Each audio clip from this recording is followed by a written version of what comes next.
and gentlemen, welcome to the stage, creator of The Office and Extras, writer, director, actor, producer, philanthropist, winner of 3 Golden Globes, 2 Primetime Emmys and 7 BAFTAs, all the way from England, Mr. Ricky Gervais!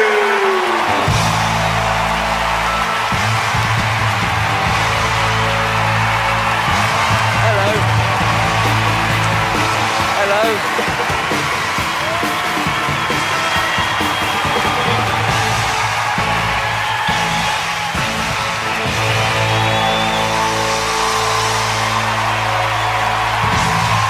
Thank you. Hello, Chicago. How are you? Wow. Thank you so much. Thank you so much. Thank you. That was an amazing welcome. I should explain something straight away. Usually when I come out on stage, it's amazing, okay? I'm doing cartwheels and backflips. It's fucking spectacular, right? But I've hurt my back. That's true, actually. I've pulled a muscle in my spine playing golf. I know what you're thinking. Serves me right for playing such a stupid game as golf. But, no, I've been in agony. I'm actually on painkillers right now. So, no, it's true. If I suddenly start talking like Paula Abdul, you'll know why. I'm not drunk. So, when the doctor, this is true, when the doctor gave me the painkillers, he said, no, you can't drink alcohol with these. And I went, I don't want them then. Anyway, he went, what? I said, give me some you can drink alcohol with. Right? And he went, well, you're not meant to drink with any painkillers. Who are you, my fucking mother?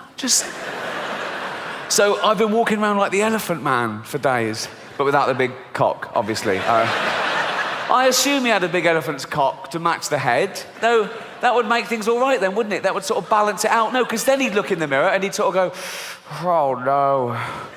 Oh, look at that fucking head. Oh, hold on though, what's going on down here? Hey! Oh, swings and roundabouts, let's celebrate. The buns are on me. So yeah, that's my problems. I didn't cancel though.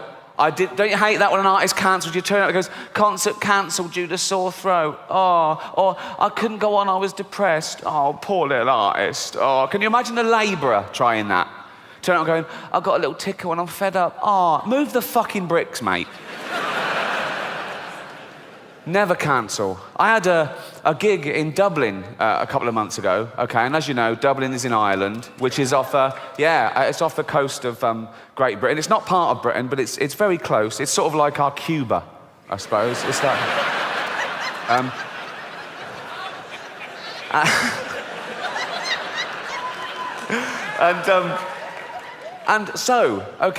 so Dublin O2 Arena, 10,000 seats, sold out well in advance, flights booked, really looking forward to it. A few days before the gig, they start grounding the aeroplanes because there's a volcanic ash cloud over Britain, okay? And if you fly through it, apparently it'll make the plane fall out of the sky. And it was like, that was it. You couldn't fly in that. I mean, a volcano goes off in Iceland and we can't, what's the point of Iceland, really? You know what I mean?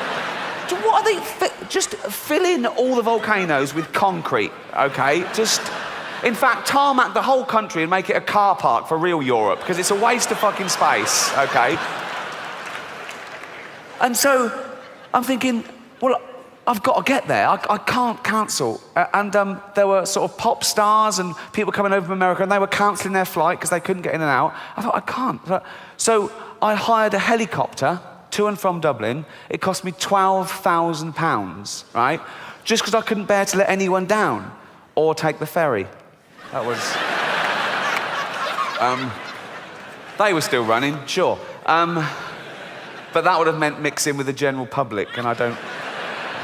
This is about as close as I ever... No. So,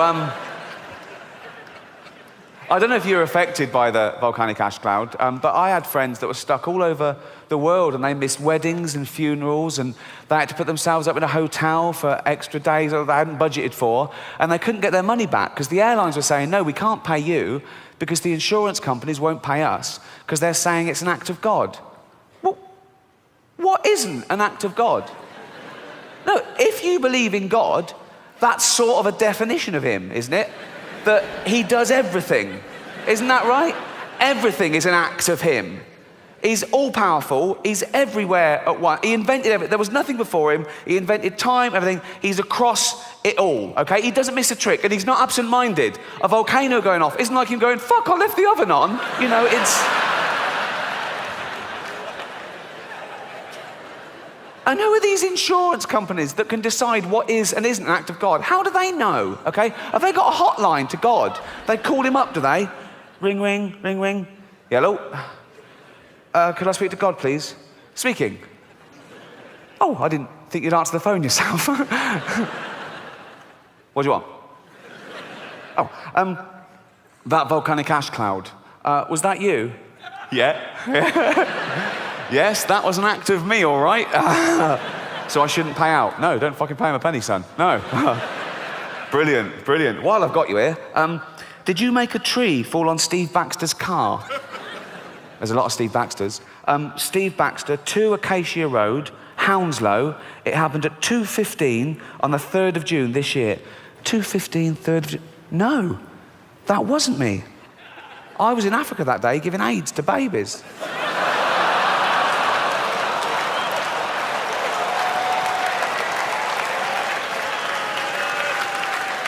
He does everything. He does everything. I don't make the rules. And, well, I'm glad I didn't cancel, because it's fantastic to be here. Seeing you at happy, smiley faces, probably feeling very fortunate that you managed to get a ticket to see a living legend. Or am I? Shut up. I know. You lucky fuckers, you really... I'm joking, of course. The pleasure is all mine. Thank you so much for coming out, spending your hard-earned cash. I know there's been a recession on. Someone told me. I hadn't really... Does it still go? I don't... It really didn't affect me, if I'm being honest. Oh, dear. We can laugh about it now. No, come on. I don't understand a recession. It wasn't until last year I found out you could go into your bank and say, can I withdraw my cash? And they could go... No. What? No. Yeah, got it. Well, I've got £50,000 saved. You went. Where is it? Lost it. What? Have you checked the vault? It's empty. What was the point of that? You might as well have kept it in a drawer, you spot little twat. I hope you enjoy the show. Well, you'll let me know, won't you? If I say something funny, you'll laugh, and I'll go, oh, I'll keep that in for the rest of the tour. If I say something that isn't funny, you won't laugh, and I'll go, I'll lose that bit. So some bits tonight will be exclusive to you. They will be the shit bits, granted. Okay, let's start the show. Let's get on with it. No one wants to be here all night. You can have too much of a good thing, can't you? Like heroin. What? Although too much heroin is death. Basically. That's when you know you've had too much. You go, oh, fuck, I'm dead. I've fucked. That's the thing, though, with heroin. You know, try anything once, kids, sure. But know this, right? No. You think, I'll try heroin. I'll just try one. Give me a heroin. Give me one heroin, okay? Just have one. Oh, what's it like? Oh, it's fucking lovely. I want more. I can't just tap. It's like Pringles. It's like, once you pop, you can't stop. I think that's how it works. I'm not an expert. Believe it or not, I've never been a heroin addict. No round of applause for that. See? No. See? No round of applause for never having been a heroin addict. If I'd come out here and go, yeah, I used to be a heroin addict. I used to mug people and shit myself in doorways, right? But exactly. Oh, yeah. Yeah. He hasn't done those things for a while. He hasn't done those things that we never did in the first place. Why are you applauding someone for suddenly acting like a normal member of society? It's like I've lost a bit of weight. I've lost about 20 pounds. Exactly. What? No. You're basically applauding me for only eating as much as I need now. I should have always been doing that. I got fat because I was a greedy, lazy bastard. There's no other explanation. And I needed people that they come to me now and they go, oh, well done, you look great. But they weren't telling me I looked terrible. They're basically saying I look terrible. No one told me at the time. It was really taboo. I needed waiters to come over and go, fuck off, you've had enough, right? And I've been criticised in the past for having a go at fat people. I've never had a go at fat people.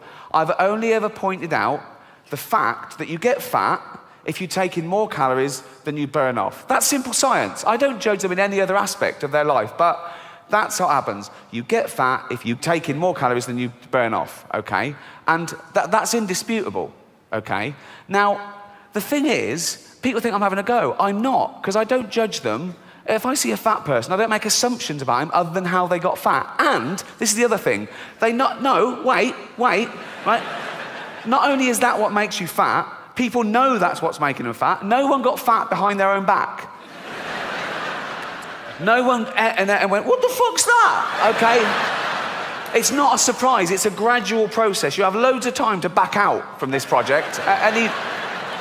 Also, no one's sneaking into thin people's apartments and injecting their lettuce with 1,000,000 calories. That doesn't happen, okay? They know what's doing. If you go up to a bloke and he's surrounded by cakes and pies, right? And you go, you know what's making you fat, don't you? He doesn't go, is it all the running? He knows what it... But I don't make judgments, okay, other than how they got fat, okay? If I see a fat person, I don't go, oh, he's fat, therefore he's jolly, right? A lot of them are miserable, aren't they? If I see a fat girl, I don't go, oh, she'd be pretty if she lost weight. That's rarely the case, okay? So don't fall for that, okay? A lot of them started eating because they had fuck all to lose. So, no. But there's no stigma attached because people don't even want to use the word fat now because I think it's derogatory. It's a real taboo subject. So they use euphemisms. They go, oh, you know Brenda, the big girl. What, 7 foot? No. Not to. What does she look like? Brenda, you know, she's the one who's clammy even in winter. Just say she's fat. Nothing wrong with it. It's their choice. It's up to you if you want to be fat. It's fine. But they don't. They go, you know, Brenda, she's out of breath just standing up at her desk.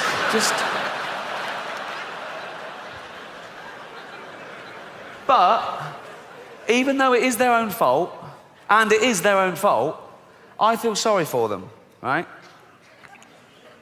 No, I do. Particularly fat women, because fat is a feminist issue. Men get fat and we just go, fuck it, all bought and paid for, you know. We don't come under the same constraints of society, whereas women are inundated with images of how you should be, size 0 models, this diet, that diet, look like this, keep your man. And they make such an effort, don't they, fat girls? They've always got lovely hair, aren't they? They're always having their hair done. They've got lovely hair. Always got lovely hair.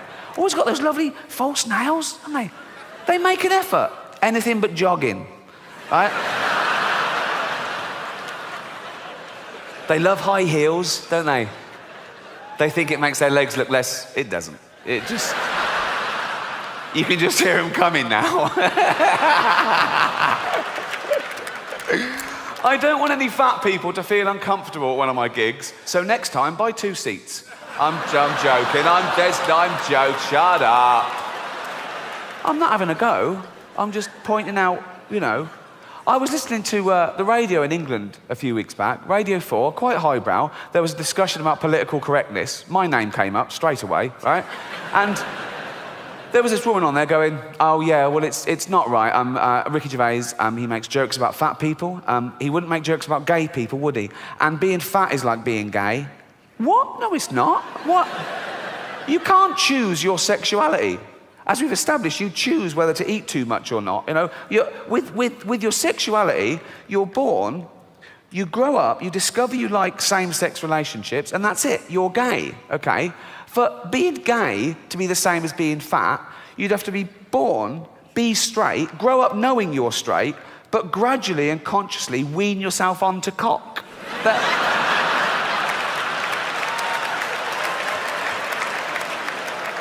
Oh.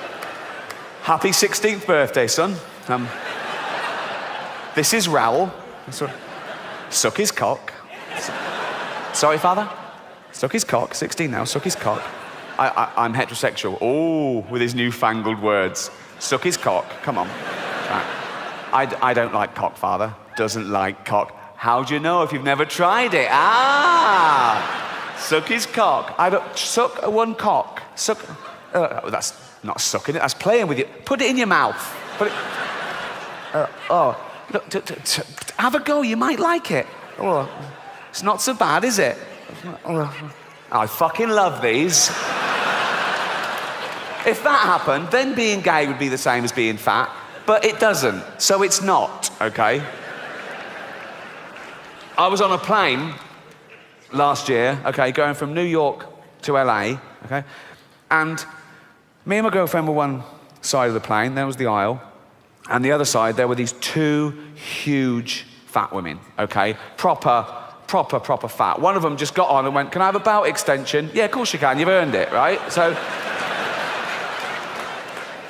proper. In fact, I was thinking of calling the pilot out and going, should one of us swap with one of them? Otherwise, we're just going to Canada. Do you know what I mean?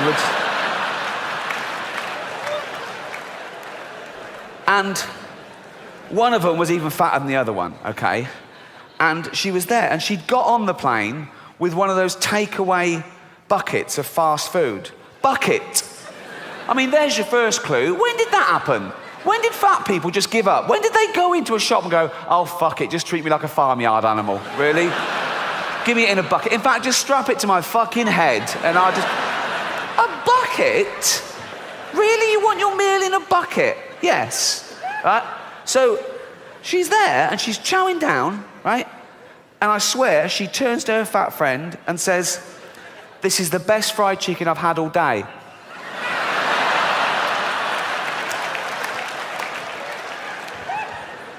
But I'm not having a go. I'm not having a go. No, I'm not. No, I'm not. Because even though it is their own fault, and it is their own fault, I don't know if you know this about fat people, they fucking love cake.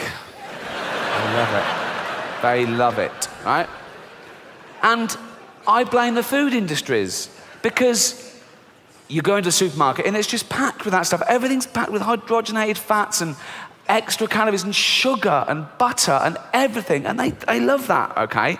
And there's always a big door, isn't there, to a supermarket? It's always, they've got a quadruple door, isn't it? No one's ever been too fat to get through the door of a supermarket, okay? And it opens automatically, so they don't have to waste calories pushing anything. There's just, and it's a good job it opens automatically, because usually it's glass and they can see the pie from down the road and they're in like that. Grazing, right? So, I say, keep the big door, sure, keep the big door. Come on, fat people, come in you go. But when they get in there, it's all fresh fruit and veg.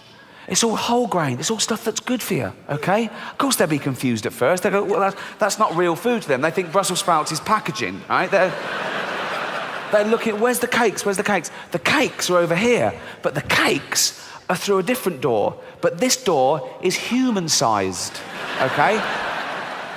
So now they go, there's the cakes. They go, "Oh fuck, I can't get in. I can't get through the fucking door. I can't."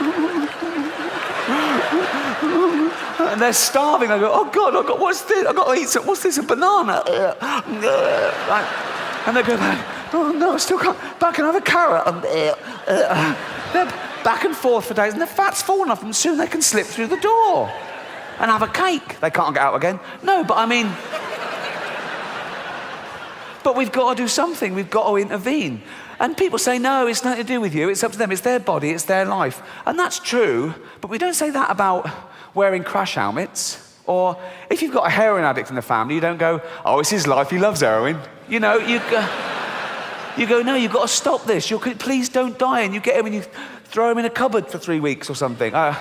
You can't throw a fat person in the cupboard. You'll be back in like me. But, you know, heroin addicts, they don't weigh anything. You can throw them around willy-nilly, right? But, in fact, when they're lying there with a needle hanging out, you just get the needle and flick, and they just go into the cupboard like that, okay? Fat people, you've got to lure them in. A little trail of chocolates, and they just follow that anywhere, like that. But we've got to do something, because 1/3 of the world are obese, and 1/3 of the world are starving. The fat ones are eating the skinny ones' food, basically. I know most of the skinny ones are in Africa, so out of sight, out of mind, I know, but no, I can talk about Africa like that because I'm from Britain and we used to own it. We did. When we had the empire and we ruled the world before you took over, we used to we owned Africa. But then in the 50s and 60s, Africa wanted to be self-ruled. They wanted independence. And they said, look, we'd like to run it ourselves. We went, fine. So gradually we started giving Africa back to the Africans. And by the 70s, it was totally run by the Africans themselves. And of course, in the 80s, we get a phone call. Hello? Hello? Who's that? Africa. What do you want? We're starving. You should have thought of that before you wanted independence. Well, we didn't know there'd be a drought, did we?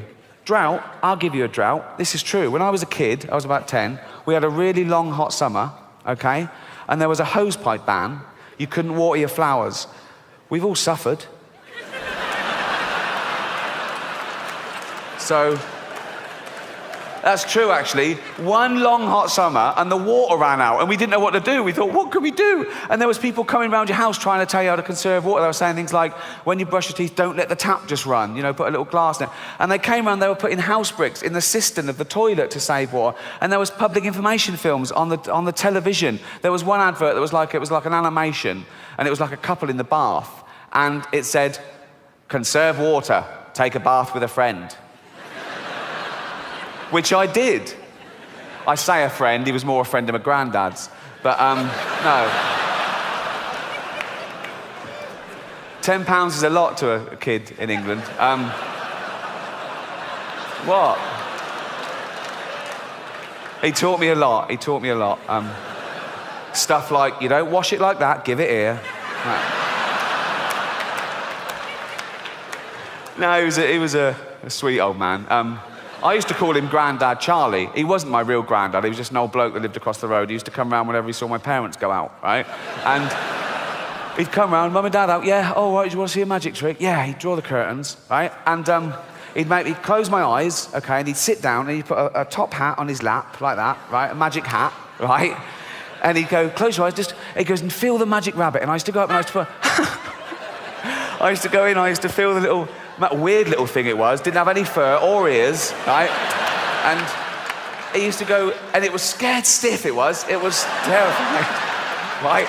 And he made stroke it, and I stroked it so fast once that it was sick, all down my... Shut up, fuck off. Oh dear, oh. Where was I? Oh yeah, famine. Famine is a problem. Which brings me to this next fad that we need to stamp out. This happened Christmas before last, exchanging gifts with old friends, good friends, quite well-off friends, if I'm being honest. I got them a coffee-making machine from Harrods, top of the range. They loved it. They gave me my present. It was just an envelope. I thought, oh, what's this, vouchers? Opened it up. It wasn't vouchers. It was just a card with a picture of a goat on it. And I said, what's this? They went, oh, our gift to you is we gave a goat to an African family. What?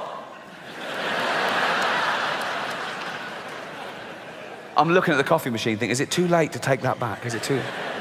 what is it? Oh, we gave a goat to an African family. Did you? Oh.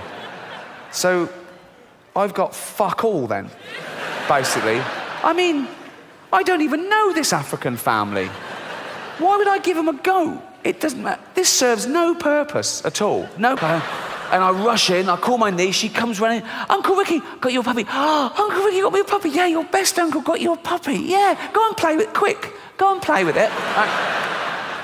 And she takes it to bed with her Christmas Eve and she sleeps with it. She wakes up, Christmas Day, it's dead, cold, stiff, gone. So, result, not a problem. And they always come down the next day, they go, oh, my puppy's dead, my puppy's dead. I go, oh, what, the puppy your uncle got you, he did his bit, and whatever happened after that isn't his problem. They go, yeah. And I go, oh, maybe you rolled over on it in the night. Oh, did I? Oh, no. Oh, no. And they start going, I killed my puppy. I killed my puppy. I go, no, you didn't kill your puppy. Jesus killed your puppy. On his birthday.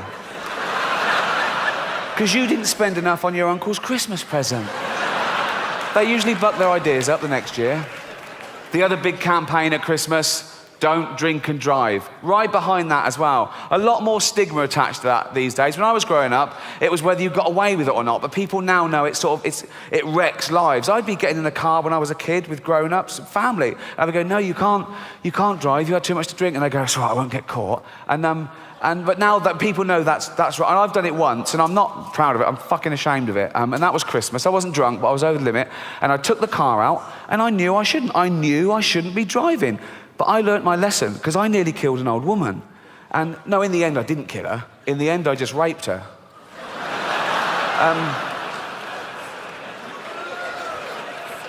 But as I say, nothing came of it. Luckily for me, 1,000 to 1 shot, she had Alzheimer's. So, not a credible witness.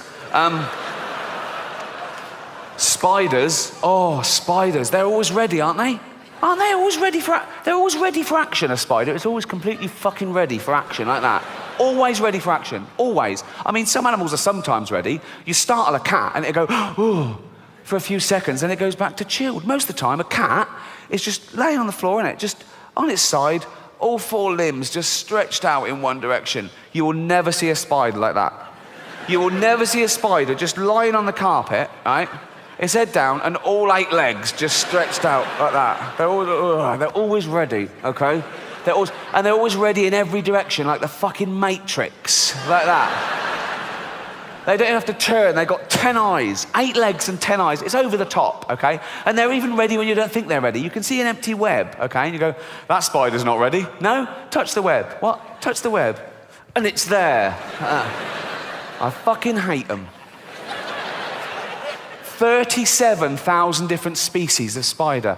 37,000 different species of spider. I mean, millions and billions of individuals in each species.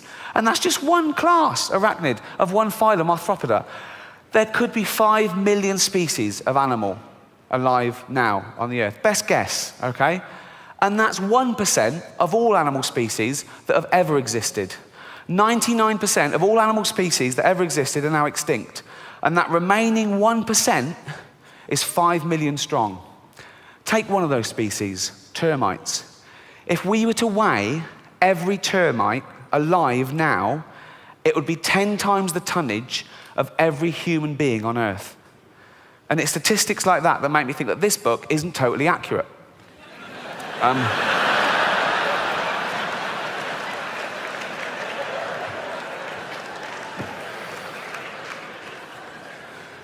It's the Book of Noah, the children's edition. I actually got this awarded to me when I used to go to Sunday school every week. I believed in all this till I was 8. St Agnes Sunday School, presented to Ricky Gervais, R-I-K-K-I, like a fucking mongoose, right?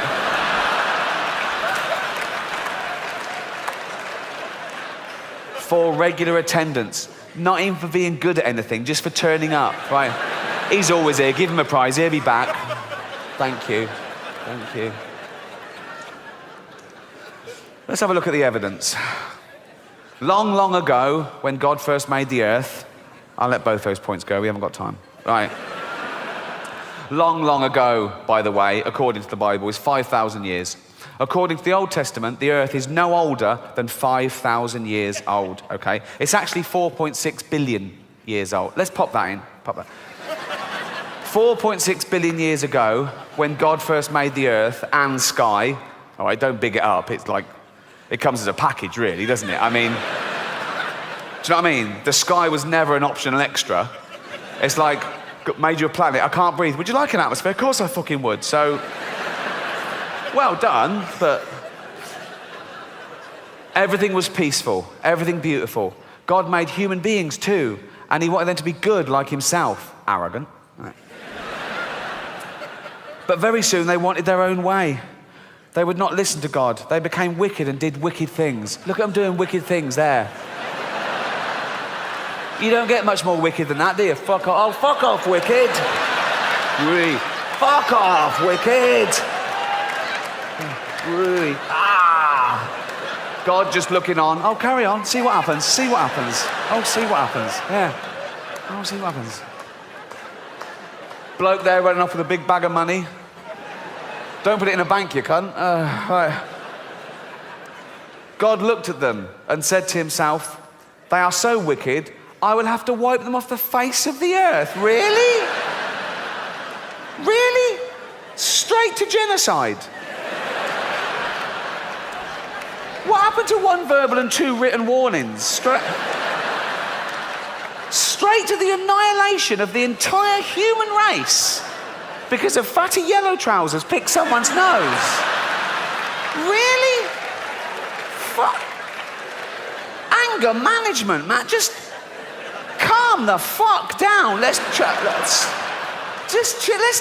about this. Wow. I read that to Carl Pilkington, right? Who is, yes. Head like a fucking orange, I know, yeah.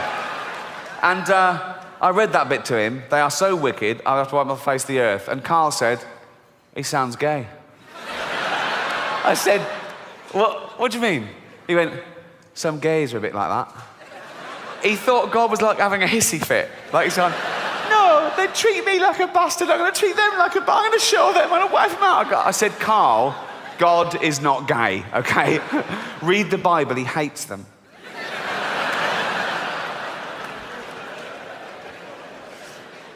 They are so wicked, I will have to wipe them off the face of the earth. And every living thing with them. What's the squid ever done? Really? It's gone mad. What? But he's not gay. God is not gay. But there was one man who was still very good. His name was Noah. He was a friend of God. Just a friend, so don't know. Just a friend. A friend with big hooped earrings.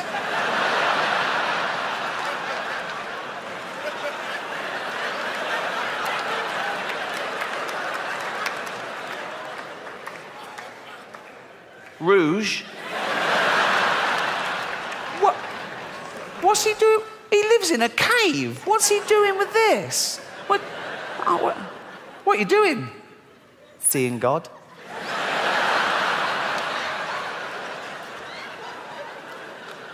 You never know. Handlebar moustache. Holding God's hand. Who's wearing a blouse?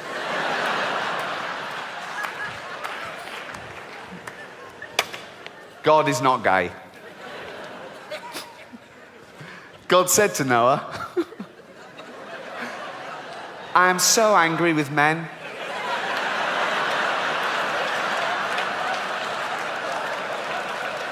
Do you mean men and women? Whatever. I am so angry with men that I have made my mind up to destroy them all. I have stretched my bow in the sky. It is a rainbow. That's got to be the world's first pun, hasn't it? It will make so much rain pour down on earth that everything will be drowned, but not you. I want you to build an ark. It must be like a big boat with 3 decks and a roof over it. Yeah, I know how to build a boat, mate. And you will make a door in the side of it. Do you think I'm a complete idiot? I know. Noah did exactly what God told him. And then God said to Noah, now, okay, now this is aimed at children, admittedly, but it's taken from the Old Testament story in the Bible. But I don't think the author of this book is a zoologist. As we've said, there could be 5 million species of animal. I don't think he knows them all, the way he backs out very quickly in this next sentence, okay? I want you to take 2 of every kind of animal with you into the ark. 2 lions, 2 tigers, 2 elephants, and so on.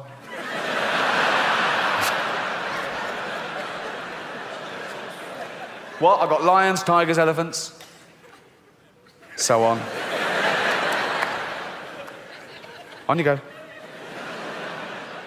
Look after them well and keep them alive. And Noah did what God said. Now I wanted to study that scenario. Okay, so God is angry with mankind. He's fed up with them. They're wicked, right? He's going to wipe them out and just start again with Noah and his wife. He's angry with the animals too, for some reason. So he's going to start again with just 2 of each species. He calls a flood, they build an ark. Noah goes, right, 2 of every species, 2, just 2, right, quick, first 2. There's a stampede. 2 elephants, 2 toucans, just walking.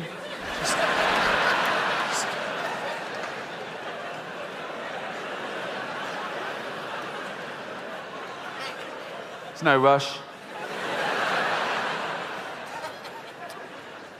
Just strolling, baby. I think this one is a bit more concerned than this one. This one's probably going, should we fly? Nah. No? Nah. I could do this all night.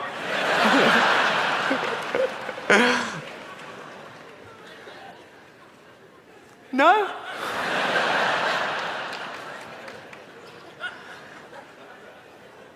Nah.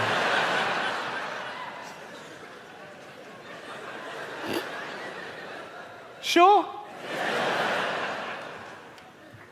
Yeah. I mean, we've got wings. We've got feet as well. Why don't you want to push in? That elephant's looking at me funny.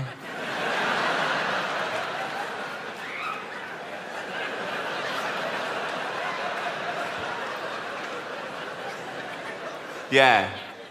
I fucking am. If you try and push in, I'm going to stamp on you, you big-nosed twat. Hold on, who are you calling big nose? What do you mean? No, it just pot calling kettle black. What the fuck does that mean? What does pot... Well, you know, if a pot's... I'll forget it. I can't forget it, I'm a fucking elephant.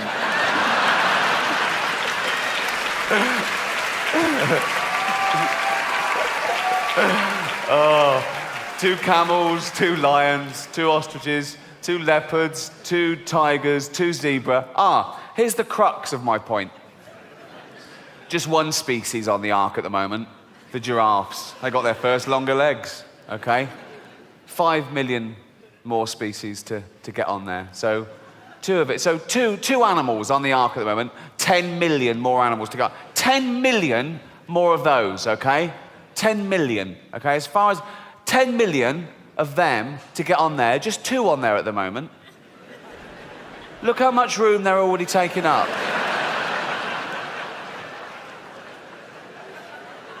It's at a 1/3 capacity. What's it going to be like on there when these 2 fat cunts get on?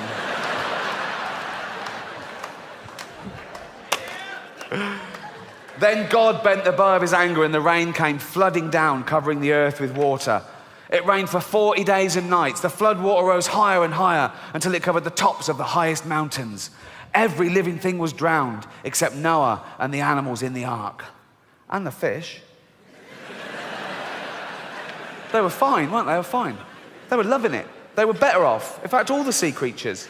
I mean, mountains underwater, their domain had increased like 10-fold. Also, it's so much more interesting. You've got crabs going, I'm on a fucking mountain. This is amazing.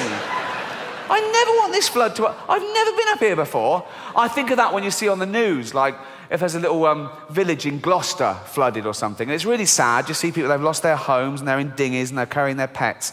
And you see a little row of antique shops completely underwater. And I think of a fish just looking in the window of that antique shop for the first time.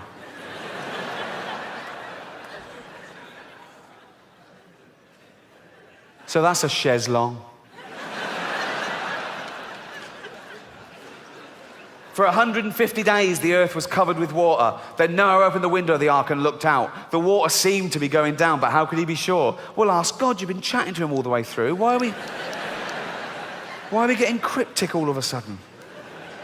He sent a raven out, but it soon came flying back. It could find nowhere to settle. Noah waited another week, and he sent out a dove. Why did the raven lose his job? But the dove came back too. See, the raven wasn't bullshitting. There was still no dry land anywhere. But one day the dove flew out, and why did the dove get a second go and not the raven? Racist.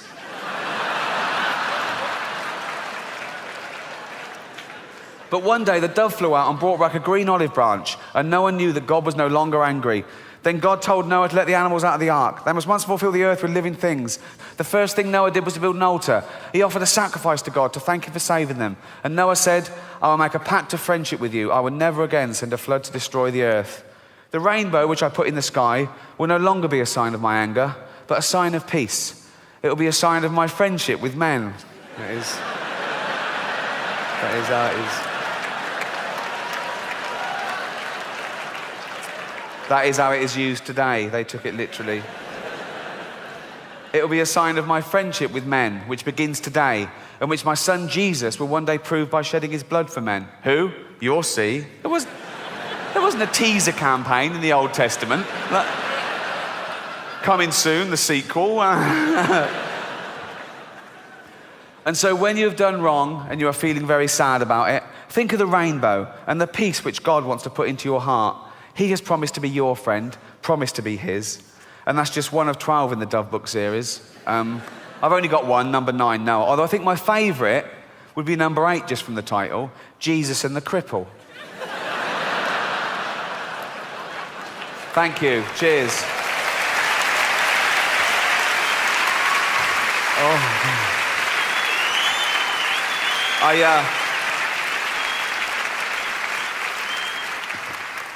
I read that whole book to Carl, and he believed it all. Why wouldn't he? It's written down. And I said, Carl, think, how could they get 10 million animals on a boat? Carl went, they said it was a big boat. Yeah, they did, that's true. I said, but they're all part of the food chain. They would have literally had to have eaten each other to survive. Why didn't the lion eat the antelope? Why didn't the spider eat the fly? And Carl said, because in a crisis, you all pull together. Amazing. I'd love to do a book of his quotes. I love books of quotations. I love just reading them for pleasure. I've got a few of these compilations, and one of my heroes is Winston Churchill. And when I read, give us the tools and we will finish the job, I thought, how inspiring. And when I read, never in the field of human conflict was so much owed by so many to so few, I thought, how patriotic. And when I read, it is a good thing for an uneducated man to read books of quotations, I thought, you cheeky fat git. People always say to me that Oscar Wilde is the greatest genius that's ever lived. Let's have a look at the evidence, okay? Here's one of his. All women become like their mothers. That is their tragedy. No man does. That is his.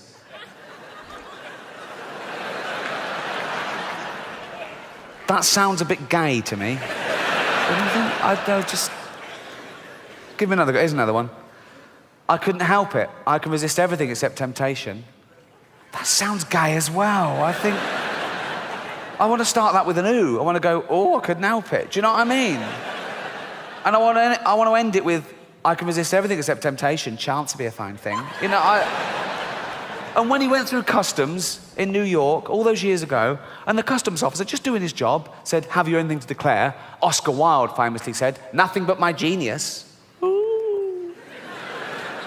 Wasn't witty, I bet he planned that. I bet the first time he went through customs in a foreign country, he was all, yes, sir, no, sir. Anything to declare? No. Thanks, on you go. Oh, I just thought of something fucking brilliant to say.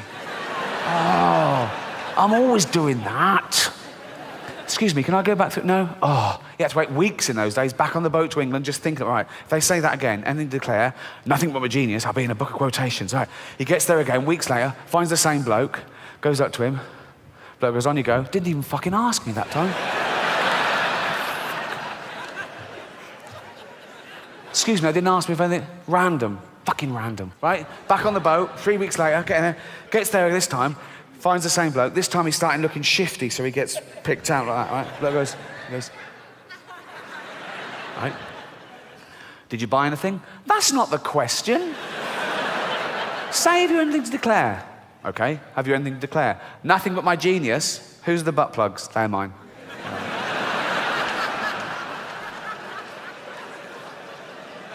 incarcerated in Reading jail for homosexuality. We've come a long way from it being punishable to total equality, as it should be, of course. In England, the gay age of consent, same as heterosexuality now, 16, and even gay marriage. Although, ironically, the one place that was really ahead of the game fell behind a little at the last election, California. They had a referendum, they put it to the vote, and they voted no to gay marriage. I mean, in California, there's people going, that's why we moved here. I mean, it's a strange sort of bigotry that you can affect someone else's lifestyle that doesn't affect you back. It's not like they asked a bloke once, said, sorry, do you mind if these two men get married? And he went, no, fine, okay, jack them off then. What? I didn't know that was... That doesn't happen, does it? That doesn't happen. Look, it's also a strange sort of bigotry because these people that object to that were presumably the same people that said, you know, gay people were immoral and promiscuous, but now they don't want to be monogamous and respectful in the eyes of God. And it must be so confusing to a gay guy in California thinking, that's the bit they don't like. With all the other shit we get up to, it's the marriage bit. They must so confused. They must go to judges and go, sorry, can I get the rules straight? What do you want to know? I just need to know what we can and can't do. Ask away. Can I marry a man? No. Can I fuck him up the arse and give him a little reach round? Please.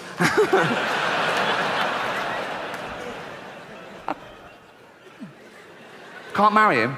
No. But and the little...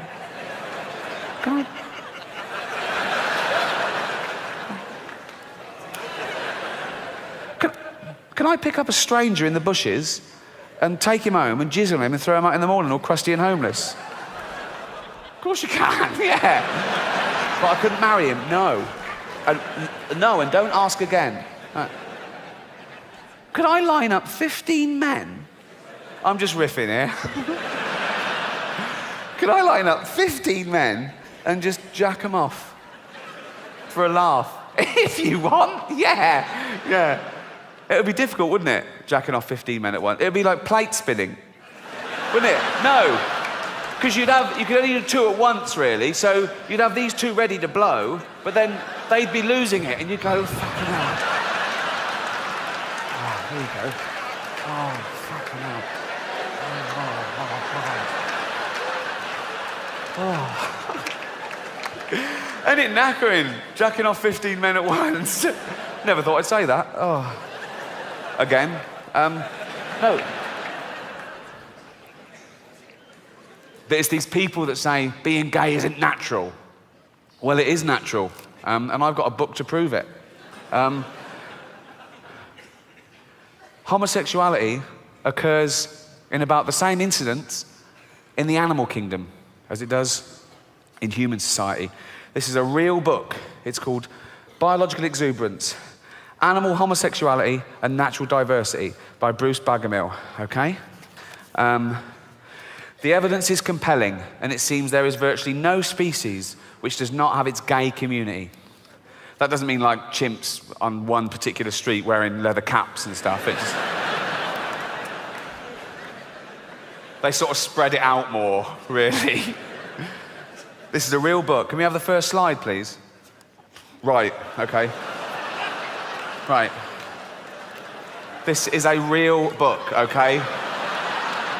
Right? Absolutely real, okay?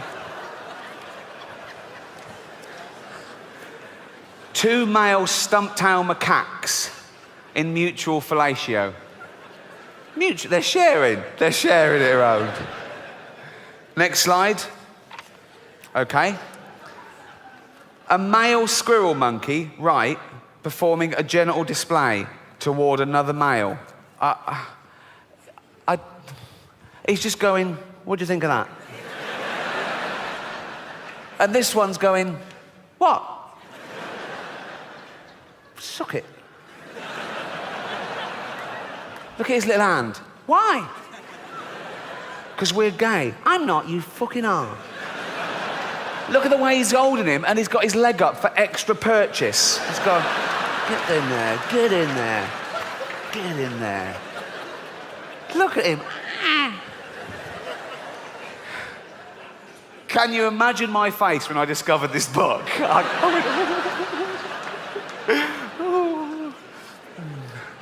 Next slide, please. Okay. a female Olympic marmot mounting another female. Now, I don't know what is in that for either of them. Unless the one on top is wearing a strap-on dildo.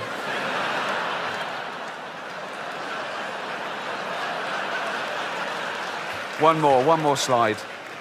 Oh, this is a doozy. Okay. 2 forms of copulation between male dolphins. Genital slit or anal penetration above, and below, blowhole penetration. Oh yeah. Oh yeah.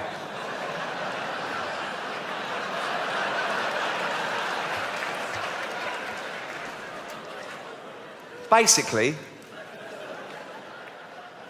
he is fucking him in the head. It's in the head. He's fucking him in the head, ladies. I have never seen that on any wildlife documentary. Why have I never seen that before? Why are they doing that? Maybe it's not in the wild. Maybe it's in SeaWorld, which is like their prison.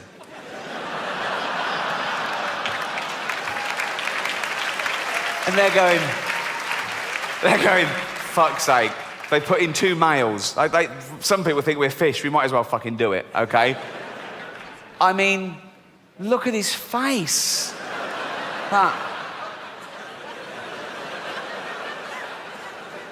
He's going, Dave. What? Could we not do it up the arse like them? No. It's in the head or nothing. Dave, what?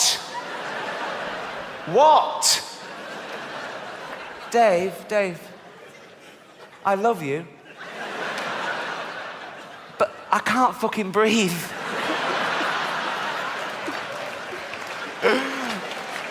That is a real book. That is a real book. Can we have that? Look.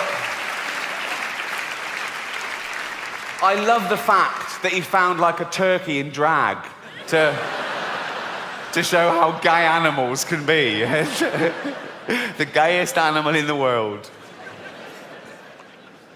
I hope I haven't offended anyone with any of the subject. No, I do.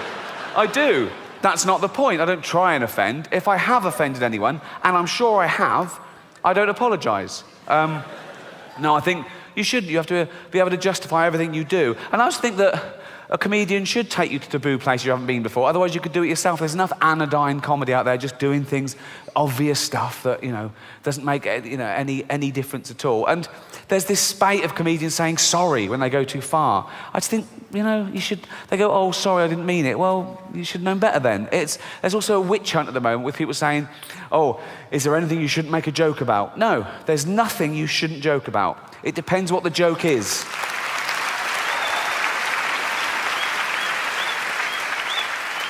Comedy comes from a good or a bad place, and it's for you to decide what that is. And I think that there's a big debate about sick jokes, or comedians doing sick jokes. Now, the thing about sick jokes, when we tell a sick joke, it's with the express understanding that neither party is really like that. I wouldn't tell a sick joke to a known pedophile. I wouldn't go, here, mate, you're going to fucking love this more than anyone, son. Do you know what I mean?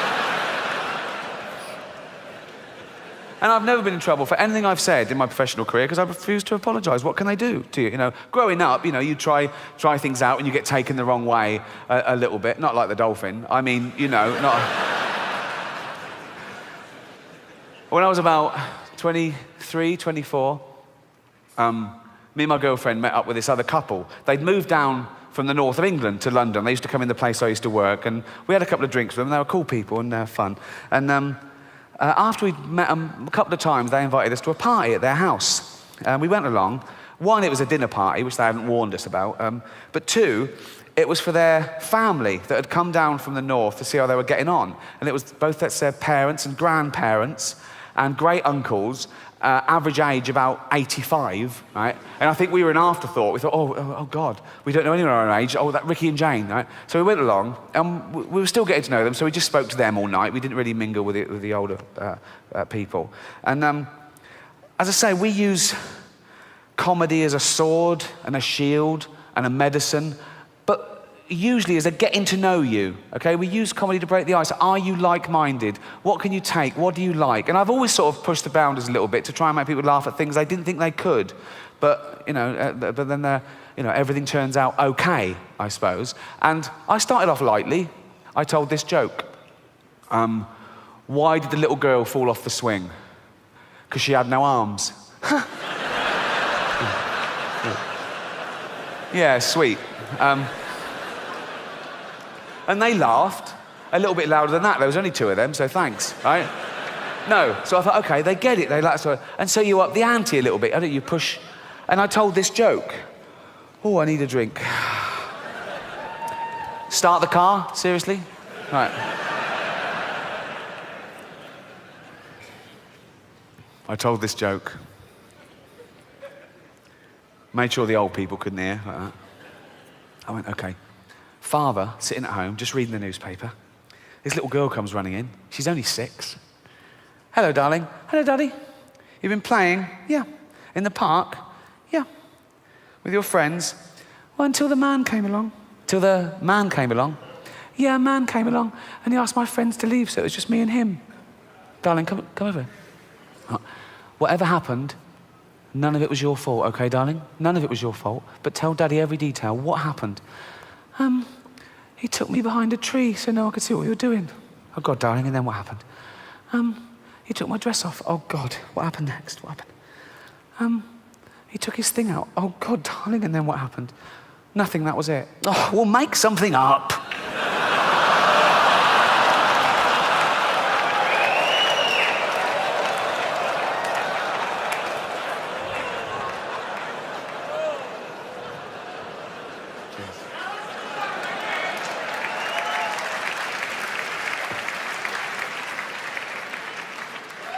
Don't tell anyone that. I want it to be a surprise. So I told that joke, carried on, getting a bit drunker, telling jokes. Eventually we sat down for the meal about 9:45. They put 2 tables together, and the host sat at either end, and they put me in the middle, opposite this very sweet but very deaf sort of 80-year-old man. So conversation was a bit stilted. And after about 20 minutes, Ian, one of the hosts, pipes up and says, "Oh, Ricky, tell that joke." I went, "What?" All the old people went, "Oh, we love jokes. Do you?" I looked at Ian, and Ian went, "Be fine." I went, "Okay." And he got on with his conversation. And so they're all like that. I went,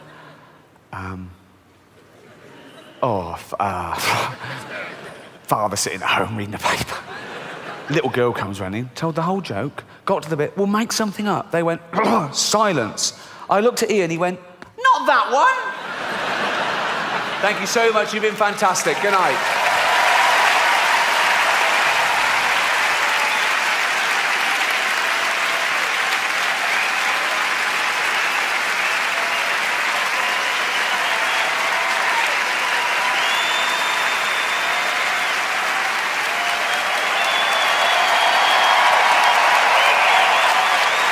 Thank you. Thank you very much. Thank you so much. Cheers. Thank you. Fantastic. Thank you so much. I fucking love Chicago. Isn't it brilliant? Isn't it amazing?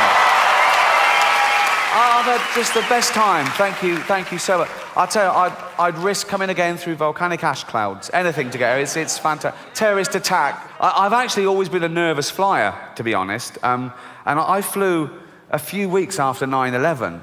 And after 9/11, the world went a little bit crazy. You know, understandably, the rules changed, and there was a lot of anger and fear and confusion and finger pointing. And I'd always consider myself quite a rational, liberal sort of guy. And I tried to remain that way after 9/11. And even in in the pub with mates, I'd be the ones going, "No, you can't say that. No, that's a generalisation. That's ridiculous. No, that's unfair. You can't tar everyone with the same brush. No, it's still the safest form of transport. It's 16 million to 1 the chance of trying to be rational. That's in a pub. When I'm flying, it's more like, check him again. Can we check him again? He's getting on this, but do you mind if I check him? Can I just... And after 9/11, with all the checks, I still tried to remain sort of rational and philosophical. I was thinking, right, it's harder now than it ever was to get a bomb on the plane. This is, you know, the restrictions are tight. It's safer now. And then I found out that a terrorist doesn't even have to get on the plane now with a bomb. They found heat-seeking missiles, and they could just park up in some sort of lay-by and take the plane out within the first 10 minutes of takeoff. So now I'd be on the plane going, right, we're out of range. Who's got the bomb, right? And as I say, I flew a couple of weeks after 9/11, an internal flight, and we were up in the air. I'd done the thing right, we're out of range, right, okay, right. And I was still a bit nervous, and I said to the air hostess, I said, have you got any magazines? Think of this. She said, quite loud, quite blasé, she said, no, honey, we've got no magazines. We've had to undertake severe cutbacks because we're one of the companies being sued over 9/11. One, don't mention 9/11. Surely a new rule book went round. Don't mention 9/11 when you're handing out the coffee. Just, you know what I mean, right? Two, don't say severe cutbacks. Severe cutbacks. If someone says that, I don't think of magazines anymore. I think of a bloke in an aircraft hangar earlier that week going, do we really need all these rivets? It's just... What terrible bedside manner. I mean, I take first-class flights everywhere. I know you wouldn't have it any other way. I'd do it for you, really. Some of the flights I take cost £10,000, okay? And for £10,000 in a disaster, I expect the front end of my plane that I'm in to gently break off and float down to a desert island. It doesn't. I'll die with the rest of you fucking losers. That's not fair, is it? I know you tried to save me, but you couldn't. We'd just be on the news. I'd probably be the only one get name-checked on the news. You'd be 230 others, but which is some consolation. But anyway, so, okay. Once I was flying back from New York, okay, 9:25, a Saturday night, JFK to London Heathrow. BA, first class. Okay, now, this is my point. It's fear that threatens rational thought, I think, okay? I'm there. Now, the whole week leading up to that flight, I don't know if you remember it, or it's happened more than once, I don't know, it was a couple of years ago, on every news channel in America, there was a rolling ticker tape that said, America on red alert. We've had intel, there's going to be another 9/11 in a major city, probably New York or LA, okay, this weekend. Do not fly unless you absolutely had to, right? I had to, I was filming. And, right. So, I'm the only one in the first class lounge, okay? And I still tried to remain rational. I was thinking, no, it's safer now. Everyone's looking for a terrorist today. They'll leave it till Monday, right? And then it happened. The thing that threatened my rational thought. I had a bit of a mini breakdown. Into the first class lounge, about 30 minutes before boarding, came this guy. I don't know whether he was North African or Middle Eastern or Asian, but he had all the gear, right? Beard, steered attaché case, okay? And here's your middle class sort of liberal. I went,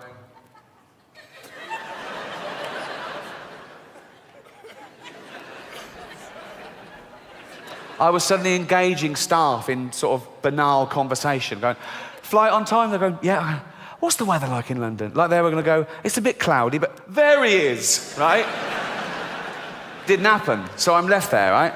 And I'm looking over at him, and I'm thinking of all the running up to it and the week, all the news and everything. But now there's a fight between good and evil, between rational and irrational, okay? This one goes, ooh, that's a suicide bomber. Oh, don't be stupid. Of course it isn't. It is. How do you know? That's what they look like. What? Beard. Don't be stupid, right? Then he makes a phone call, and I couldn't understand what he was saying, but he sounded a bit angry, okay? This one goes, oh, we made a phone call, right? This one, no, you just made a phone call. Yeah, but not in foreign. Right? So shut up, right? He's been checked, like the rest of us, he's been checked. Did they check the beard? Yeah, they checked the beard. Yeah, they checked the beard, right? And then I'm looking at him, must have been absent-minded with all this going on in my head, and he catches me looking, and he does this. He goes, oh, he knows, right? This one goes, no, he knows why you're looking at him. He's had that sort of prejudice for months now. Stop looking at him. The beard. Yeah, right? But this one starts winning. The fear starts beating all the rational thought in the world. And he was going, no, but it could be. Well, yeah, it could be. Probably not. Well, no. The stats are up today. Yeah, but still, it won't happen. Don't say it won't happen to us. People of 9/11 said it wouldn't happen to them. Yeah, but all the tests. Yeah, but they find new ways of getting through our detection. Then we have to up again. Yeah, you're right. And suddenly I thought, oh my God, this is it. This is it. And that wave of nausea, and you suddenly realise, oh my God, I'm witnessing this. This one goes, okay, right, let's report him. This one goes, no. Why? In case someone thinks we're racist. No, fuck that. Let's report him and be a wrong, embarrassed, live racist, just in case, right? And I go, no, so I don't. And so now I think he is a suicide bomber, and I think I'm going to get on the plane and die, but I'm not going to do anything about it. And I'm nearly in tears. And all this happens in a few moments. And I look over, and he's joined by his wife, who's got all the gear, and his 2 little girls, okay? And I suddenly go, oh, of course he's not a fucking suicide bomber. If you're off to see 72 virgins, you don't take the wife and kids along. Right? So, no, true. And I got on the plane, and of course he wasn't a terrorist. And I was sort of a bit embarrassed, and I saw the funny side of it, and I was relieved and everything. And he was a businessman and a family man. He was playing with his 2 little girls who kept running up and down and banging into my chair. He wasn't doing anything about that at all, okay? Nothing about that at all, okay? And he was sort of chasing them, and they were squealing, really high, but going through. After half an hour, I was hoping someone would blow the fucking plane up, to be honest. But a really weird thing happened during that period. I got so paranoid about terrorist attack that I started taking private jets and helicopters everywhere just because I was so rich. No. No, again, my philosophy was, I'm the only person on this plane and I definitely haven't got a bomb, so we're all right, you know. And I was taking a helicopter one day, and I was waiting on the helipad, okay? Rewind 2 days before that. I'm at home, having my cereal, my Cheerios, and there's a carton of milk there with the missing person things on the back. And I've seen 1,000 of them, okay? This one was slightly different because it was a missing child, which is always sadder. Well, no, it's sad when anyone goes missing, but presumably because of her age, this was an abduction, and you know. And it was also the language, it was a plea from the mother, and it was the wording. She just said the name of the little girl, which I won't say, I remember it, and the day and place where she was last seen. And she just said, 5 years old, blonde hair, blue eyes, always happy, please help me. And it must have stayed with me. 2 days later, I'm there, it's like a wharf development, waiting for this helicopter. And I'm looking down onto sort of some disused sort of warehouse space. And looking one, right? And someone had put up a brown blanket with this duct tape, okay, as like a curtain. And it had fallen away. And I can see in, this is a true story, it's an empty room, apart from a mattress, and on the mattress is a little girl with her hands tied. And my fucking heart, 5 years old, blonde hair, blue eyes, always happy, crying her eyes out.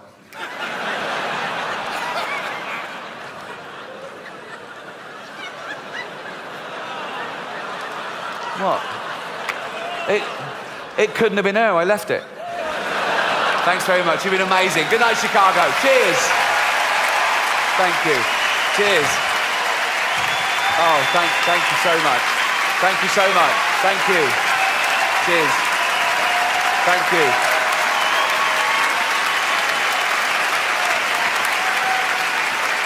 Cheers, everyone.